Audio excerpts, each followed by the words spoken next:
Friends, இன்றைக்கி நம்ம vada pav recipe எப்படி வீட்டிலே செய்யுதுன்னு பார்க்கலாம். அதுக்கு 3 மீடியம் சைஸ் உருளைக்கிழங்கு நான் தோல்லாம் பீல் பண்ணிவிட்டு ரஃபாக சாப் பண்ணி ஒரு குக்கரில் சேர்த்துருக்கேன்.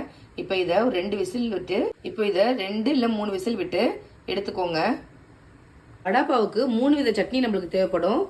மின்ட் சட்னி, அதாவது க்ரீன் சட்னி ஒன்று தேவைப்படும். ஸ்வீட் சட்னி டேட்ஸ் வச்சு ஒன்று செய்யணும். இன்னொன்று வந்து கார்லிக் சட்னி ஒன்று செய்யணும். பவுடர் ஃபார்மில் இருக்கும் அது. இப்போ அதுக்கு கடாயில் கொஞ்சமாக எண்ணெய் சேர்த்துருக்கேன்.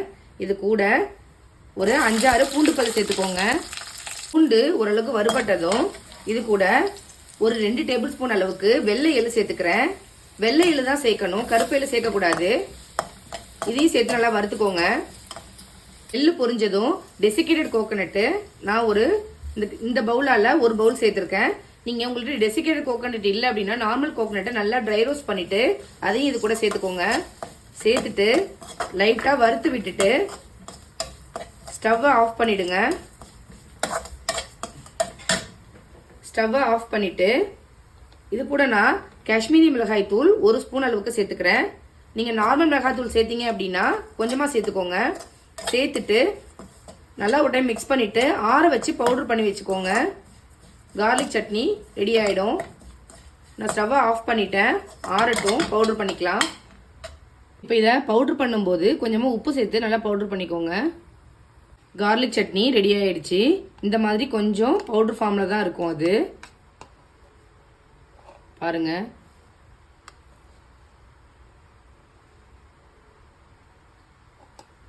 ஸ்வீட் சட்னி செய்யறதுக்கு டேட்ஸை ஒரு 10 போல வெந்நீரில் ஊற வச்சுருக்கேன்.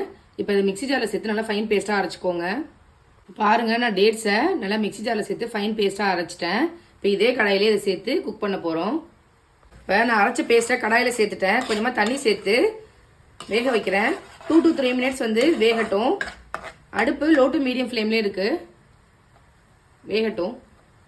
இது கூடவே ஒரே ஒரு பிஞ்சு சால்ட்டு சேர்த்துக்கோங்க. இப்போ இது நல்லா வெந்துருச்சு. இதில் கொஞ்சமாக நான் நாட்டு சர்க்கரை சேர்த்துக்கிறேன். நீங்கள் வெல்லம் வேணாலும் சேர்த்துக்கலாம். சேர்த்துட்டு ஒரு டைம் மிக்ஸ் பண்ணிவிட்டு ஸ்டவ்வை ஆஃப் பண்ணிவிடுங்க. இது ஆறுனா நல்லா திக்காயிடும்.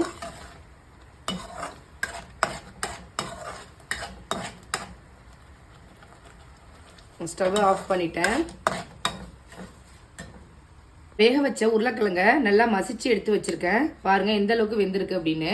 இப்போ இதை தாளித்து இது கூட சேர்த்துடலாம். ஒரு கடாயில் கொஞ்சமாக எண்ணெய் சேர்த்துருக்கேன். அது கூட கொஞ்சமாக கடுகு பொரிஞ்சதும் 10 பல் போல் பூண்டை சாப் பண்ணி வச்சுருக்கேன். அதையும் இது கூட சேர்த்துக்கிறேன். பெருங்காயத்தூள் கொஞ்சமாக சேர்த்துக்கிறேன். இதெல்லாம் பொரிஞ்சதும் கருவேப்பிலை,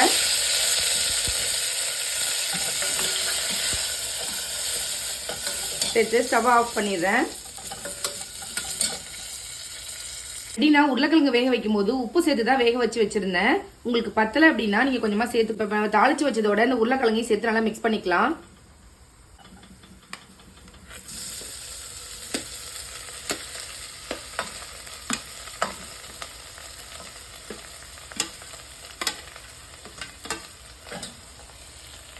இது கூடவே மஞ்சத்தூள் வேணுனாலும் சேர்த்துக்கோங்க. நான் இன்னைக்கு சேர்க்கல. நம்ம இப்போ இதை கடலை மாவில் டிப் பண்ணி பொரிச்சு எடுக்க போகிறோம். இது கொஞ்சம் நேரம் ஆறட்டும். இந்த அளவுக்கு நல்லா மேஷ் ஆகி இருக்கணும். கடைசியாக இது கூட கொஞ்சமாக கொத்தமல்லி தழை சேர்த்துக்கிறேன். மின்ட் சட்னி, அதாவது க்ரீன் சட்னி ரெடி பண்ணுறதுக்கு ஒரு கைப்பிடி அளவுக்கு புதினா, கொஞ்சமாக கொத்தமல்லியும் உள்ளே சேர்த்துருக்கேன். இதில் காரத்துக்கு 4 பச்சை மிளகாய், இது கூடவே கொஞ்சமாக உப்பு சேர்த்து நல்லா ஃபைன் பேஸ்ட்டாக அரைச்சி எடுத்துக்கோங்க. அவ்வளோதான், க்ரீன் சட்னி ரெடி ஆயிடுச்சு. வடைப்பாவுக்கு உள்ளே வைக்கிற ஸ்டஃபிங் பொரிச்சு எடுத்துடலாம். க்ரீன் சட்னியோட கலர் சேஞ்ச் ஆகாமல் இருக்கிறதுக்காக 2-3 ட்ராப்ஸ் வந்து லெமன் ஜூஸ் விட்டுருக்கேன். பண்ணி பொரிக்கிறதுக்காக 1 கப் அளவு கடலை மாவு எடுத்திருக்கேன். அது கூடவே 2 ஸ்பூன் அளவுக்கு அரிசி மாவும் சேர்த்துருக்கேன். இதில் தேவையான அளவுக்கு உப்பு சேர்த்து பேட்டரை ரெடி பண்ணிக்கோங்க. இப்போ மாவை நான் இந்த பதத்துக்கு கரைச்சி வச்சுருக்கேன். 1 கப்பு கடலை மாவு, 2 டேபிள் ஸ்பூன் அளவுக்கு அரிசி மாவு, கொஞ்சமாக மிளகாய்த்தூள், உப்பு சேர்த்து பேட்டராக கரைச்சி வச்சுருக்கேன். உருளைக்கிழங்கு ஸ்டஃபிங் எல்லாம் இந்த மாதிரி ரெடி பண்ணி வச்சுருக்கேன். இப்போ இதை மாவில் டிப் பண்ணி பொரிச்சு எடுக்க போகிறோம்.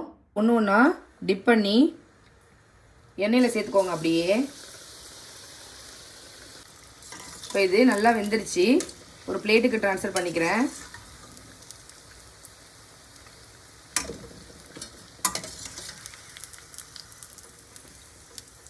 அவ்வளோதான், எல்லாம் ரெடியாக இருக்குது.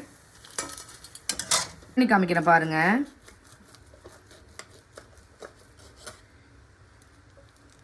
பாருங்கள் எவ்வளோ சூப்பராக ரெடியாக இருக்குன்னு. இப்போ எல்லாத்தையும் அசம்பிள் பண்ண வேண்டியதான்.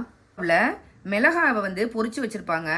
நான் லைட்டாக மாவில் டிப் பண்ணிவிட்டு பொரிக்கிறதுக்காக சேர்த்துக்கிறேன். நீங்கள் சும்மா சேர்த்துனாலும் சேர்த்துக்கலாம். நான் இன்னைக்கு பாவ்பாஜி பன்னு தான் எடுத்திருக்கேன். கடையில் வாங்கினதான் வச்சுருக்கேன். இப்போ இதை இந்த மாதிரி ஸ்லைஸ் பண்ணிவிட்டு ஃபஸ்ட்டு நம்ம ரெடி பண்ண இந்த கார்லிக் பவுடரை கொஞ்சமாக உள்ளே வச்சுக்கோங்க. அதுக்குள்ளே இந்த மிளகா, அப்புறமா மின்ட் சட்னி,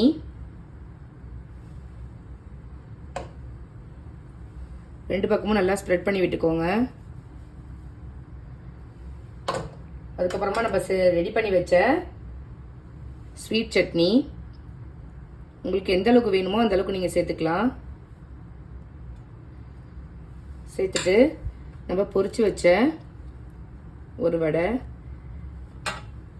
சேர்த்து இப்படி ப்ரெஸ் பண்ணிங்க அப்படின்னா சூப்பரான வடை பாவு ரெடி ஆயிடுச்சு.